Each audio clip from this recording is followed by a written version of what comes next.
Hello, everyone. I'm Robyn Grable, the founder of Talents Ascend and the Ascend Collective, and your host for Ascending Beyond Barriers. Welcome.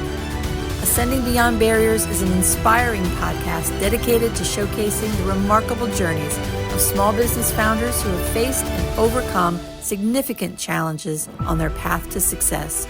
Each episode delves into the personal stories of entrepreneurs from diverse backgrounds, highlighting their unique experiences, struggles, and triumphs.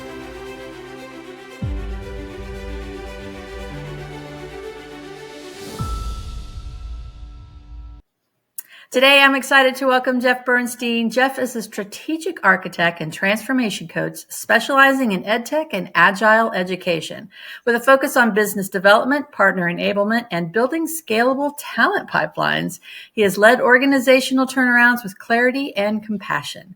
Currently, he's working with L-EAF.org and the Lean Education Agile Foundry Lab, focusing on refining and scaling onboarding kits, demo decks, and a LearningFLOW field guide for educators, all while building ecosystems that bridge education, industry, and government.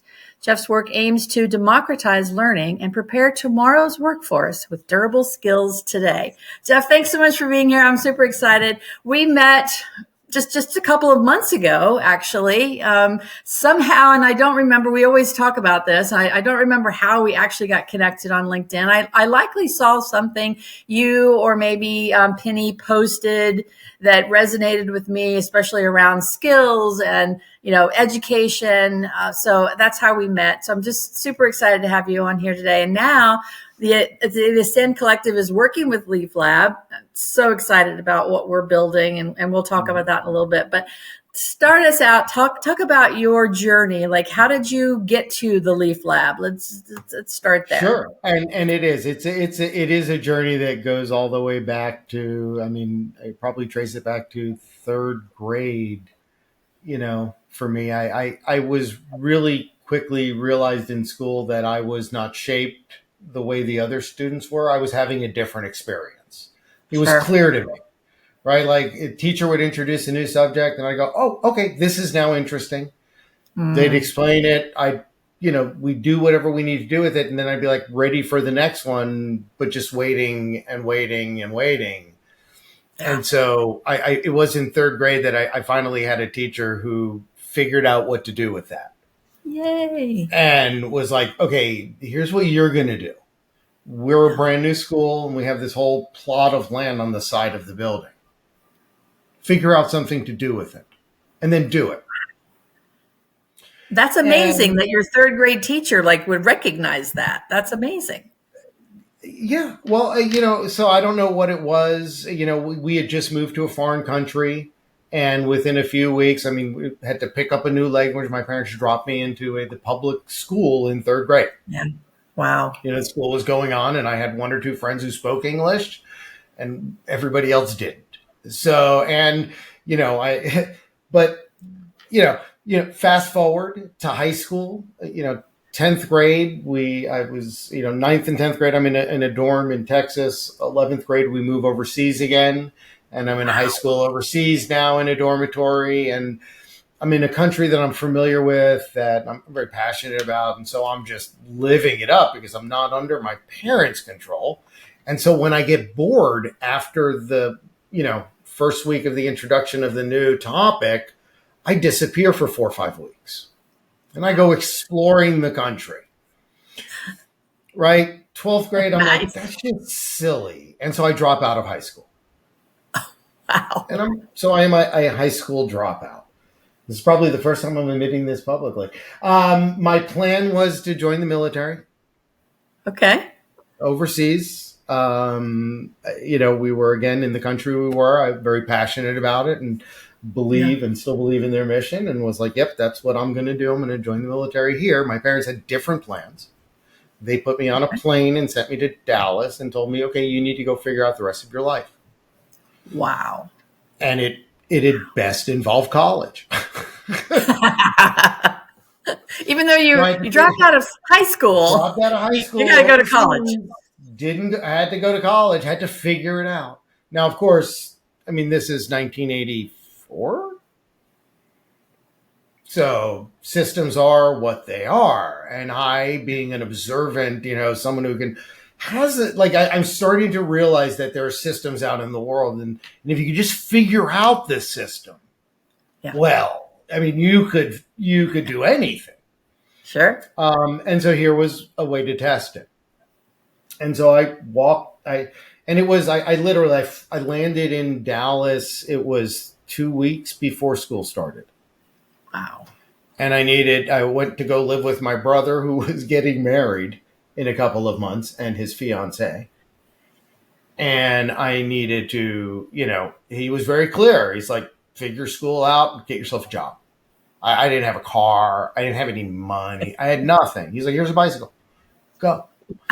And it was great because that's what I needed. I needed no one to tell me what the answers were, but to tell me what the problem was. Right? Mm. And so I figured out that there was a way to get into school without actually having any of the things that people would think you need. I had an SAT score. I took it at the U.S. Embassy overseas. Nice. I mean, it was only a 940. It wasn't that great. So, I mean, it's like, but still, let's keep our things. Yeah. But, it was the realization that, okay, look, it's 2 weeks before school. Certainly there's something we can do. I can't miss out on the semester. And it's like, oh, we have this probationary thing while we're trying to get your transcripts from overseas.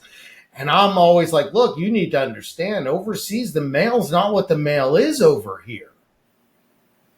Plus, I didn't have any actual high school transcripts. I could send away to Dallas, and I was in Dallas. So, I was able to get my high school transcripts 9th and 10th grade. Just had nothing else. Wow. Right? And so, I can get you those, but can we get, And so, it's like, all right, you're a probationary student. I'm like, a probationary student. It had the word student in it. That was good enough. I had to be a student. I'm going to class. I'm in school. Okay. So I got a job. I was actually doing work in the school. Work study. They put me in the computer lab. Knew nothing about computers. I started teaching classes. God, I'm going to date myself even older since I gave the year on WordStar. Oh gosh. D-Base. Not even D-Base. Oh gosh. There was Lotus 1-2-3. That's what it was. Oh wow! Oh my goodness! And I was teaching. Now you're like giving me flashbacks, Jeff. Flashbacks, and right, don't sweat. It's okay. Those days are gone, right? And they had given me a Commodore or a Compact. It was a Compact. It was their suitcase. It weighed 60 pounds. It had 2 floppy drives, so I could boot Windows, right? And it wasn't even graphical at that point. And I could then keep my drive disk in, and then I could flip out and put in a data disk if I needed, take out the operating system. And so I was running those classes. That was my introduction to technology. And, at the end of the year, I went to the registrar's office and they're like, look, probationary status, it's only 1 year. We have not gotten your transcripts. We haven't gotten your high school diploma. What are you going to do? I said, well, funny thing, I'm moving. And I was moving to Florida.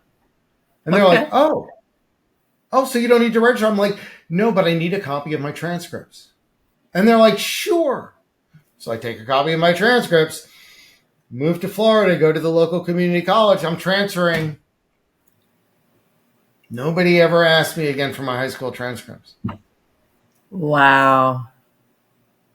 So figured out the system, figured out the flaw. And again, as we said before the recording, sure, better than I deserve. But you saw the problem and you've solved it for yourself. Right. Like that worked for you. So that clearly led you to, I think that gave you a foundational for, it sounds like anyway, from what I know of you, to what you're doing today. So how did you go from that to now really wanting to disrupt the education system and make it better? Sure. So, fast forward, I start college to now I'm in grad school. Wow. Right. I'm halfway through my master's. I'm getting a master's in international business or something. And it dawns on me that school still hurts. Like the experience of school hasn't changed since first grade, second grade. Yeah. And I'm the only one putting myself through this pain right now. And I was in night school, and I just kind of closed my book gently. I didn't want to disturb the class.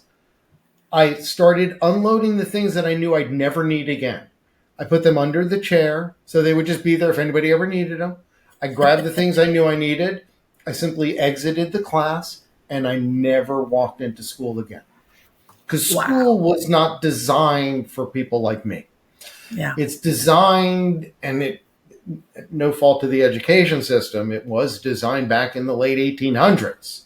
Exactly. Right? Industrial revolution, factories. We need people who can solve a problem and then who can manage a bunch of people who can work along the way and do the same thing over and over and over again. And the way we're going to get them working is we're going to punish them or we're going to reward them. And when you do rote work, repetitive work that doesn't require any thinking, that's all you need to motivate people.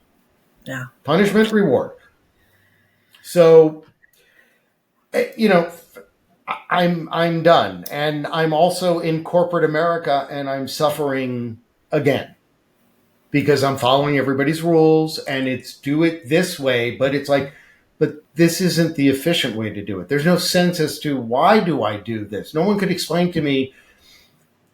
My first job out of college, I went to go work for a large beverage company. Global beverage company in sales. And within a few months, I had figured out, okay, this is how I can become a top producer. Right. And what I did is I hired a friend of mine to set calls. And I would just Tuesday, Wednesday, Thursday, I would literally just drive from appointment to appointment to appointment to appointment. And I only worked Tuesday, Wednesday, Thursday. Good for you. And then I had to go to the office on Friday and sit there because you needed to be in the office one day a week. And nobody could explain to me why. I'm like, what am I getting out of this? I could just be doing more deals, and I was not going to be doing more deals. Right? I was clear. I was young. I had just graduated. I was making stupid money because I was a lead salesperson. Right? And every deal you got even more. Right? And I just I would literally say, okay, I need to make this much. I want to pay this person that much, and let's just build the system to do that. And we did. Wow. So corporate America wasn't working for me. And so it was like, okay, I had already done a couple of small startups. Actually, I hadn't done. I had moved back to Florida from Texas again because I dropped out of grad school in Corpus Christi, Texas. Moved back to Florida, and that's where I, within the first 2 years of graduating, I was already starting my first startup. Nice. Small marketing company, doing advertising, writing ads, doing stuff, using technology, doing voiceover work. I had a partner, Sherry Bonder. She's awesome, right? Like we had so much fun, right? Because no one told us what to do, and we were just able to do it our way. And then, the end of 1992 came around, and I had a friend who was working on he's a technology, MJA Technologies, for all your computer needs in South Florida. He's the guy to go to. You want Michael Aloof. But he had been a prodigy. He had just got authorized to be a prodigy support person. So he was doing support for Prodigy. If you're having a problem getting on the internet or anything with Prodigy, he was the guy they sent in South Florida. And he called me up. He's like, the internet, you got to check this out. Went over to his place, and 4 hours, he couldn't get it working. I'm like, thank you for wasting 4 hours of my life. We're friends. It didn't matter. He calls me back 2 weeks later. I got it working, and I had gone over again. It was like, there better be pizza and beer there. Right? Great. Because otherwise you're just wasting my time. And so I went over there, and it worked. And I kid you, I'd gone over on a Friday late afternoon, because we were going to go out after. I don't think I left his apartment until Sunday. Wow. And, and at that point, there were only a couple thousands of websites. Yeah. But just understanding what it was and realizing, oh my God, the impact that this can have on everything. Yeah. 3 weeks later, we started up an internet company. Wow. We were building websites for companies in South Florida. Nobody was doing that. We thought about becoming a dial-up company. Couldn't figure out how to make the numbers work. Still don't figure out how anybody makes the numbers work on that, right? Don't tell me it's volume, because volume just makes the numbers worse. But whatever. It was a different time back in the early 90s. And we got to do incredible things. By 1994, we had built the first shopping cart online. Wow. You could order contact lenses from 1-800-Lenses, upload your prescription, do all this stuff, do it all through an interactive database. Nobody was doing anything like this. We tried to sell it to MCI, who immediately went out of business because there's somebody in their senior leadership embezzled, I don't know, $300 million or something. And the company ended up going out of business. And that was our first shot. But we sold that company. Eventually, I had to grow up and actually get a job and go back into the workforce, into corporate America. So, early 2000s, I joined corporate America. We're doing email marketing. I'm doing product management. I'm CTO. I'm designing, architecting solutions, leading teams.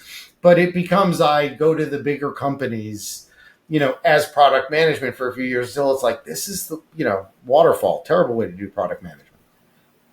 If you care about your customers, if you care about risk, it's still not the greatest, but at least it's something, right? I mean, and then that's not just me. It's the inventor of the waterfall methodology. For those who read it, tells you, don't manage any projects this way. This is terrible, unless you're focused on these things, right? And it's true. And so there was the realization that, there is this movement going on, early 2000s, Agile. I need to do that. I need to help companies figure that out. And so that became a whole 20-year thing of working with companies and government sector, working my way up from just teams to middle to leadership to leading digital transformations, global enterprises, where it's, when you talk digital transformation, you're talking people, process, tools. I always focus on people and process. I'm not a tools person, right? Yeah. Tools are for what the tools are good for. Right. But the people need the tools, no doubt about that. As a matter of fact, it's key to how do you motivate a knowledge worker? You got to give them purpose. That's the people side of things. And then you let them focus on the process with using the tools and the knowledge and whatever skills they need to develop. And then they need leaders who know how to get out of the way. Yes. Right. So fast forward to the pandemic. I'm running 2 transformations at the same time. A global electronics manufacturing company. And I'm actually doing a Department of Health and Human Services for a state. And the pandemic happens. Oh my gosh. And, the team I'm supporting at the state, they need to figure out better ways to get new kinds of data that's never existed before. How do we rapidly stand this up? And I am pleased to say that with the coaching that we were providing, they were able to turn that around in a matter of weeks in the government. Wow. So much so that the what is the person who's head of the medical thing in the state? What do they call them? The chief surgeon of the state. The chief surgeon of the state was one of the few who everywhere they were showing up on the national newscasts because their reporting was it was good. It was spot on. They could explain how they got it. And it was just what we put in place with the teams. Nice. Right. And then, wait, what's going on at my kids' school? Why are their systems shut down for 3 weeks? Yeah. Oh, well, we're trying a new technology. We don't know how things work. We can't figure it out. We're trying to put together a plan to fix it. Okay, that can't be allowed to happen. Right. And so started talking to schools about, okay, why aren't you working this way? It's everywhere else. This lean, agile mindset, you can find it everywhere, any sector, any industry. The skills are fungible. They exist anywhere. They're, why aren't you teaching? Why aren't students learning this? Matter of fact, why are you teaching them the exact things they don't need to learn? How to sit down, listen, and do what they're told. Instead, you should be teaching them how to question everything, how to learn on your own, how to figure it out. Tell me the challenge. Don't tell me the solution. Right. And so that was really the birth of L-EAF. It was the realization that education does not see itself as a business. Right. right? And I remember how long it took government to realize that, oh, the methodologies and the frameworks that are working in corporate America could actually work in the government. Well, education's just lagging behind that, Okay. right? And so to shortcut that and, bringing all the approaches of lean, it's like, let's get this early up the system as we can, introduced into the mindset of students as early as we can. And let's create a framework for them that they will recognize their purpose in it. Yeah. So we created a student-centered, agile certification process, pedagogy. We've got it all that we put together over the years. And that's how we got to ultimately the lab. Was students were like, why do we have to wait? If your mission at the LEAF is every student, regardless of constraint, how are you letting the constraint of the education industry moves too slow keep us from learning? And since we could not come up with a good answer, we had to come up with a solution. And that's the lab. Wow. That was a long story. There's a lot in there, Jeff. I mean, it's amazing because when you talk about, you always seem to be at the front edge of seeing the future almost. It's like you had the smarts to really see, okay, this isn't working. I'm going to solve it a different way. What do you tell people? How do you get people into that mindset? Because not everybody can think that way, but they need to, especially as entrepreneurs, right? You've got to be able to think differently. How do you want your product or your service to be out in the world? What advice would you give them? So I would actually ask them a question, because as a coach, I tend not to give advice. I ask a lot of questions. So I would ask them a question like this. Oh, you're an entrepreneur. You've got a business idea. Has anybody ever done this business idea before? Done it the way you did it? Is your solution like everybody else's? And if their answer is yes, my question would be then, oh, good luck, right? Like, I mean, you're entering, you haven't distinguished yourself or differentiated yourself in the market in any way. And you can go to the market with that, but you need other things. You got to have a lot of resources and capital resources so you can saturate advertising and give things away and right? You got to do other strategies. But if you answer, no, oh no, we do it differently than everybody else, then why would you think everybody else's solution is going to solve your problem, and how you bring your product, your unique solution to the marketplace? Because it's not. So what we try to do is we try to get entrepreneurs, we try to get everybody. I mean, because we do this work with, boards and heads of schools so that they can together work in a different way to, deliver for students, right? It's like, if you have to be very acutely aware of the environment in which you are running your organization. And if you look at things like the Cynefin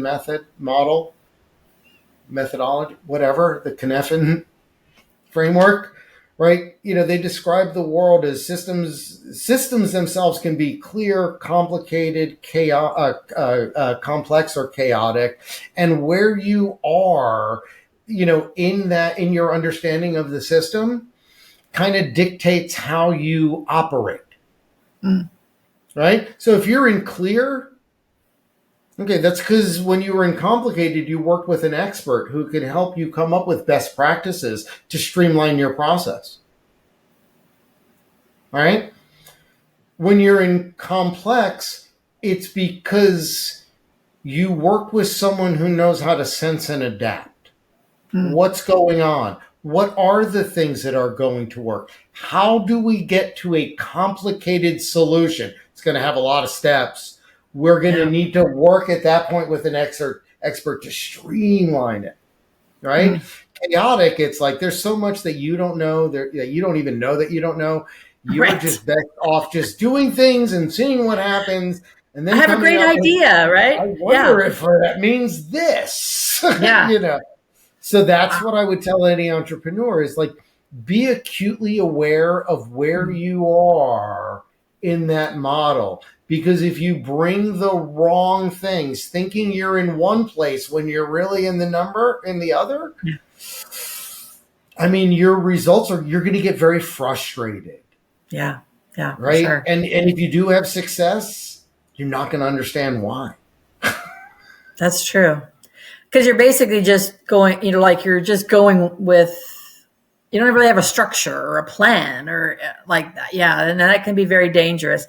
People start companies because they have great ideas or they have a great product. Oh, I'm going to build a better mousetrap, or, I'm going to build a better, recruiting platform, kind of thing. So, but you have to have the structure. So yeah, very good advice. So what's the future for the Leaf Lab? Where do you see it going? And the education system? I have 5 grand cherubs that range in age from 16 to 4. They've all been homeschooled, fortunately. And I know the difference, and I can see the difference in them because they've been able to learn the way they need to learn individually, because they're all different. And they've been able to learn from practical, hands-on, experiential learning versus just sit down and read this math equation and figure out how to solve it. They're learning differently, which is what your lab does. So where do you see the future in the education system going? Sure. Well, as ultimately was inevitable in the government sector, the education sector is going to realize that, okay, the best practices aren't working anymore.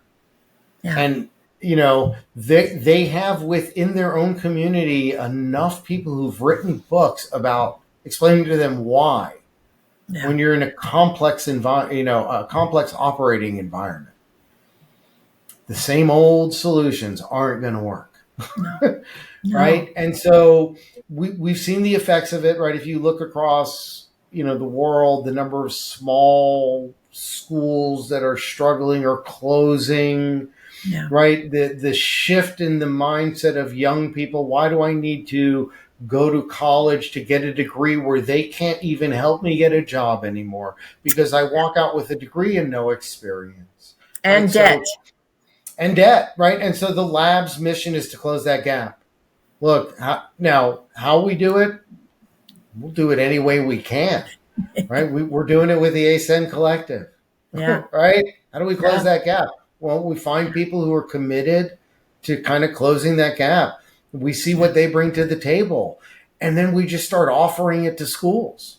And we say, hey, look, would this be helpful? And we do. We are working with schools and educational systems right now, right? It's some places you find the right person who's willing to go, I've had enough.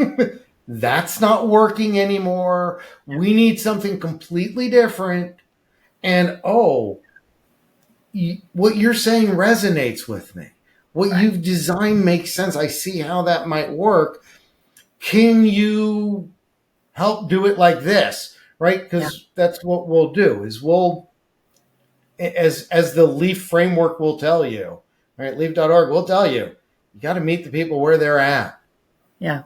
Right? Under the lean agile umbrella, there's 2 schools of thought. There's the revolutionary and the evolutionary. The revolutionary are going to tell you, set up your organization like this, do these things, do it this way. Welcome to boot camp. It has its place. There's nothing wrong with it, right? When you are clear on what your mission is and you need to rapidly get people up to speed on the way you do it, revolutionary is the way, especially when you're bringing people from all different walks of life. I mean, right? It really is. It's the perfect metaphor, right? But when you have teams that are functioning, organizations that are running and moving, you need to meet them where they're at, and you need to gently redirect their energies to where they're more in alignment with what their vision is, so they're not experiencing all the waste. You need to be able to, acknowledge where it is that they're attached to the purpose, right? Like where it is they see their purpose, and so they're doing this work, and it's like, that's great, but how does that meet this thing, which we all just agreed to at the beginning of the year was the most important thing to solve? Let's solve that first, right? And so it's those gentle moves to get that. We would love to get everybody. We're teaching it to students, and but that's essentially, as we continue to expand our reach in education, we're here to help colleges bolt-on labs. We're working with you to design, an ASEN collective lab. Call it what you like. We don't care. We've got this flexible, adaptable framework where we can do these. We're working with some very courageous, public school people around the country who are like, yeah, we'll try it here. We are working with a small district out in just outside of Chicago, where they have students in our program who are actually earning high school credit while they're doing all these things. We're out there finding more tools for the students. We're going to get them all kinds of AI tools, because education shouldn't be scared of AI. It should understand, like, an LMS or any of these other systems. A calculator was 60 years ago or 50 years ago or whatever. It's just a tool. You have an obligation to teach the students how to use it. And if you're unsure, that's okay. We'll take that off your plate. We know how to do that, because we'll point them at the thing that you don't necessarily care about. How do they answer this test question? How do they write this essay? That's what you care about, so you can grade and assess. We'll go, great. You come up with a different way where they can't use AI. We'll take the same things they're learning in your class, and we'll have them solve the problem for how does the ASEN collective build their next new whatever that Robyn happened to think of. Wouldn't it be nice if we had a platform, if our platform also did this? We just don't know how to do that. Yeah. I think it kind of, in my mind, the way you describe the revolutionary and the evolution, right? I think every business, and education is a business, every business should start out with some sort of revolutionary methodology. This is what I need to get done. This is how we're going to build it and raise it. But eventually it needs to be evolutionary, especially in today's world with digital technology and the way things are changing so fast. Businesses, including schools, can't keep doing the same thing over and over again. It just isn't working anymore. So, we could talk about this all day, Jeff. We are out of time, unfortunately, because I know I could just, I'm a firm believer in what you're doing, and just a big supporter, because I absolutely agree that the education system needs to change. We can't just teach someone a subject and expect them to be able to, apply that practical knowledge into companies on their own. We need to help them. So, so excited for what you're doing and to be part of it. So thank you so much for being here. Look forward to next steps with you. And listeners, please check out the Leaf Lab. Students, jump in there, because it's really, really cool what they're doing. So, all right. Thanks so much, Jeff. Appreciate you. Listeners, please subscribe to our podcast on YouTube. We need more subscribers so that we can keep doing this and telling more great stories of people who are ascending beyond barriers. Thank you so much.